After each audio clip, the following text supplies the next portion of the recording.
നമസ്കാരം, ന്യൂസ് കാർഡിലേക്ക് സ്വാഗതം. ഗവർണർ ആരിഫ് മുഹമ്മദ് ഖാനെതിരെ പോര് തുടരാൻ തന്നെയാണ് CPIMന്റെ തീരുമാനം.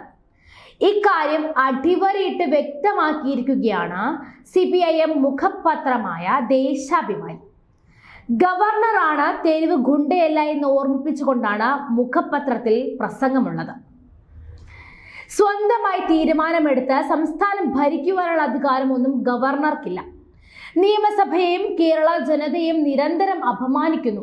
ഗവർണർക്ക് RSSന് വേണ്ടി എന്ത് നാണം കെട്ട പണിയും ചെയ്യാൻ മടിയില്ല എന്നും വാർത്താ പ്രാധാന്യം കിട്ടാനായി ഇത്തരം പ്രവർത്തികൾ ചെയ്യുന്നതെന്നും മുഖപ്രസംഗത്തിൽ പറയുന്നുണ്ട്.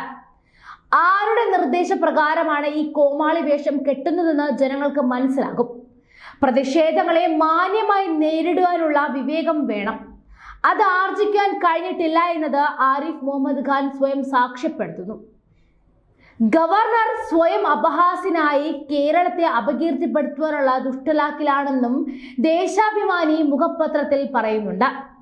ഏത് ഉന്നതനായാലും രാജ്യത്ത് നിലവിലുള്ള നിയമങ്ങൾ അനുസരിക്കാൻ താൻ ബാധ്യസ്ഥരാണെന്നുള്ള കാര്യം വിസ്മരിച്ചുകൊണ്ടാണ് താൻ എന്തോ ദിവ്യനാണെന്ന മൂഢചിന്തയിലാണ് ഗവർണർ.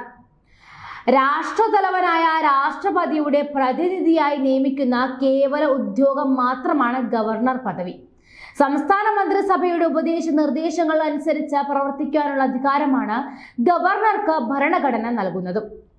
സ്വന്തമായി തീരുമാനമെടുത്ത് സംസ്ഥാനം ഭരിക്കുവാനുള്ള അധികാരമൊന്നും ഗവർണർക്കില്ല.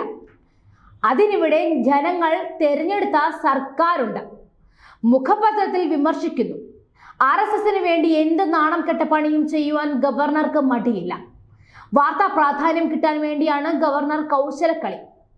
പ്രതിഷേധിക്കുന്ന കുട്ടികൾക്കിടയിലേക്ക് ഇറങ്ങിച്ചെന്ന് സംഘർഷമുണ്ടാക്കി കേരളത്തെ അപകീർത്തിപ്പെടുത്തുവാനും ഈ ദുഷ്ടലാക്കിലായിരുന്നു ഗവർണറുടെ പോരാട്ട നാടകമെന്നും അരിയാഹാരം കഴിക്കുന്ന എല്ലാവർക്കും മനസ്സിലാകുമെന്നും ദേശാഭിമാനി കുറിക്കുന്നു.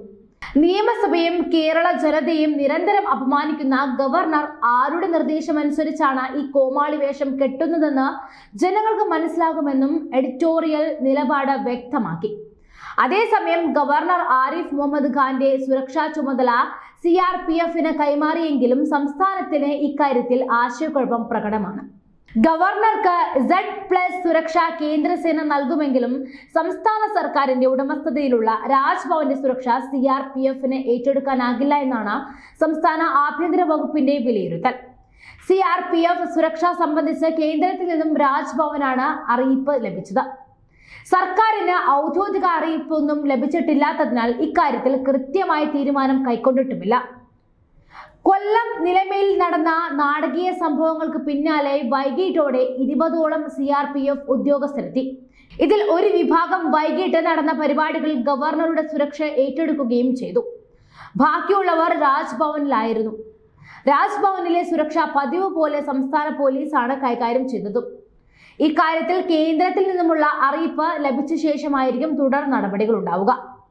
രാജ്ഭവനും ഉയർന്ന പോലീസ് ഉദ്യോഗസ്ഥർ ഉൾപ്പെടെയുള്ളവരും തമ്മിൽ ചർച്ച നടക്കും. CRPF ആണ് ഇനി മുതൽ ഗവർണർക്ക് സുരക്ഷ ഒരുക്കുന്നതെങ്കിലും രാജ്യത്ത് സംസ്ഥാന പോലീസുമായി സഹകരിച്ച് മാത്രമേ സാധ്യമാവുകയുള്ളൂ എന്നും പോലീസിന്റെ ഉന്നത വൃത്തങ്ങൾ ചൂണ്ടിക്കാട്ടുന്നു.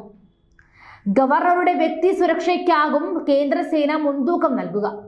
അനിഷ്ട സംഭവങ്ങൾ ഉണ്ടായാൽ വിശിഷ്ട വ്യക്തിയെ എത്രയും പെട്ടെന്ന് സംഭവ സ്ഥലത്ത് നിന്നും മാറ്റുമെന്നതായിരിക്കും പ്രാഥമിക ഉത്തരവാദിത്തം.